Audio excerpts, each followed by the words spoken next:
Father, who art in heaven, hallowed be thy name. Thy kingdom come, thy will be done on earth as it is in heaven. Give us this day our daily bread, and forgive us our trespasses as we forgive those who trespass against us. And lead us not into temptation, but deliver us from evil. For thine is the kingdom, and the power, and the glory forever and ever. Amen. My name is Ruth Angeline Cowards Smith.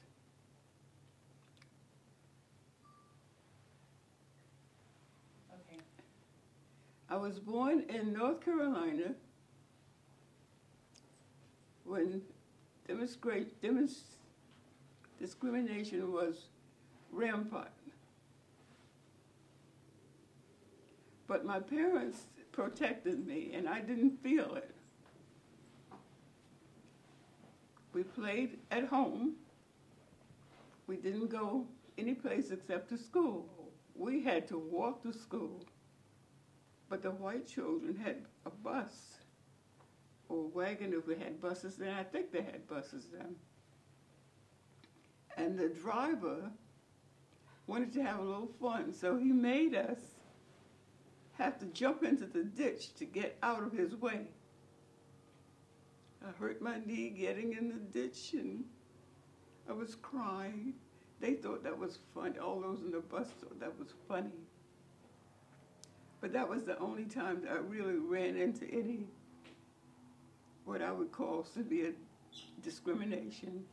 We traveled by horse and buggy.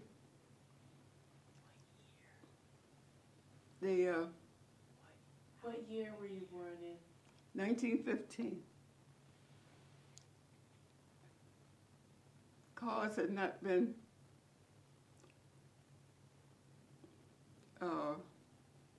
produced, and if there were any cars, we didn't see cars. We only saw trains and horse and buggies and wagons.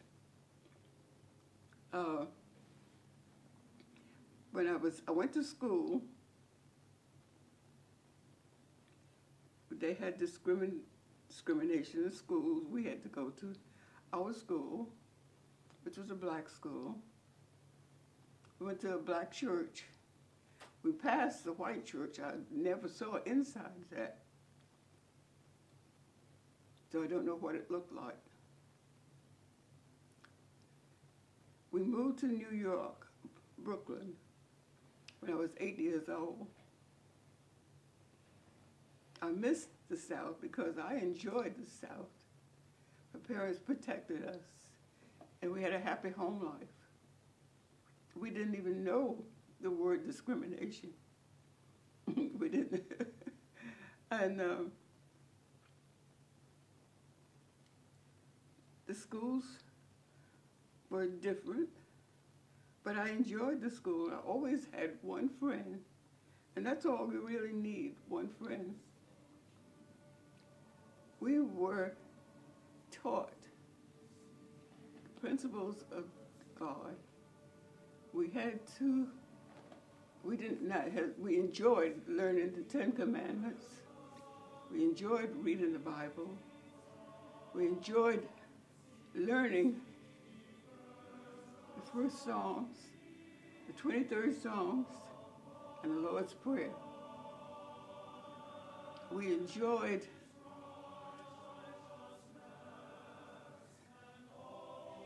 what God could do for people who had nothing.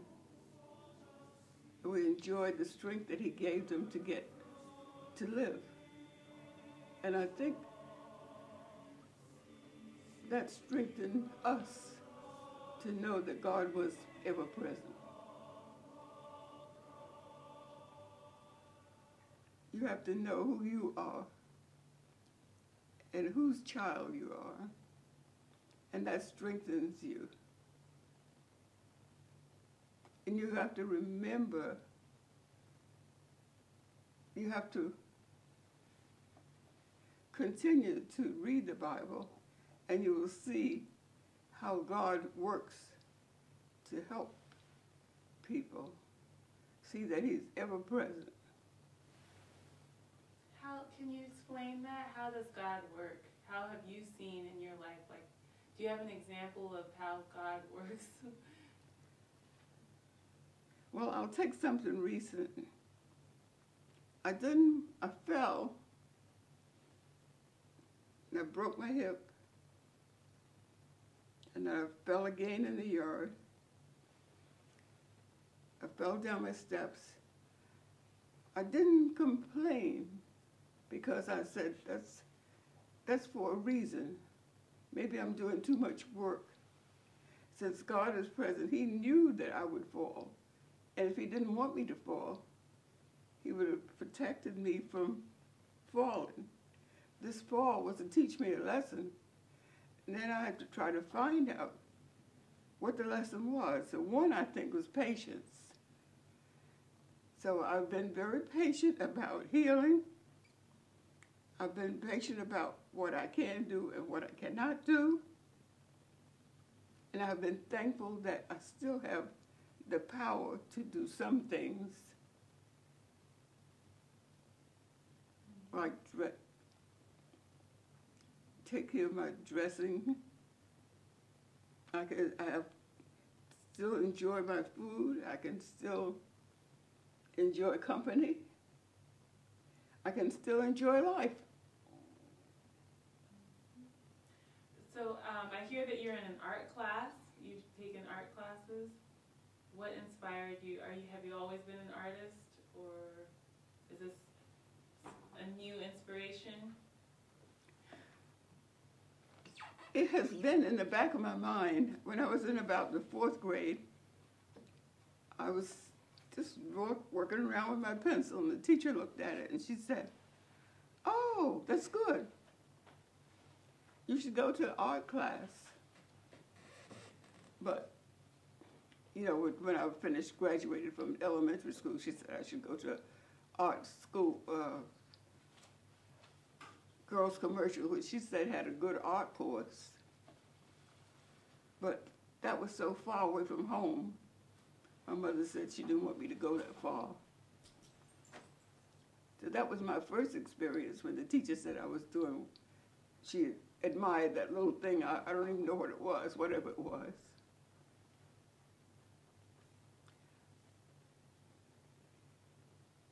I've always liked to do things with my hands. I remember when I was small, under 8 years of age, my mother was, no, I don't know exactly, maybe a little older. I thought I was helping my mother in the kitchen. I was peeling apples. She said, "No, the peeling is too thick." And she took the apple and showed me how to peel it thinner. When I got older, and my mother was sewing, she made all of our clothes. She taught herself to sew first. She made all of our clothes. Then when we were old enough, she taught us by saying, "I'm going to lay the pattern out. Now you cut it." She pinned the material down. And when we got a little bit older, she said, "I want you to hem the dress." And she would pin it up and show us how to hem the dress. And that's the way she taught us. She showed us what to do, and then we did it. They showed us how to live, and then we did it. Every Saturday, my father would get our shoes and show us how to polish shoes. So we were shown things, and we picked it. We absorbed what was shown to us, so that when we went to school, it was easier to learn in school because we had been learning all our life. And you also make quilts, correct? Yes. Could you talk a little bit about how you started making quilts and process of quilt making? I probably started, I can't remember that far back, but I think I probably started by going to a senior citizen place. Oh no, when I was a child, my parents and the neighbors, our aunts would go over to the house and they would quilt. So I grew up around quilting, but I didn't do any at that time. I think the first time I did quilting was when I went to the senior citizen center. And I did quilting. My first quilt that I did, I kept for myself. A second quilt, I think the next time I did quilts with a little, no, I did quilt for Joyce. I gave Joyce a quilt entirely by hand. The baby quilts were entirely by hand. Now, I use a machine as fast as Our Father, who art in heaven, hallowed be thy name. Thy kingdom come, thy will be done on earth as it is in heaven. Give us this day our daily bread, and forgive us our trespasses as we forgive those who trespass against us. And lead us not into temptation, but deliver us from evil. For thine is the kingdom, and the power, and the glory forever and ever. Amen.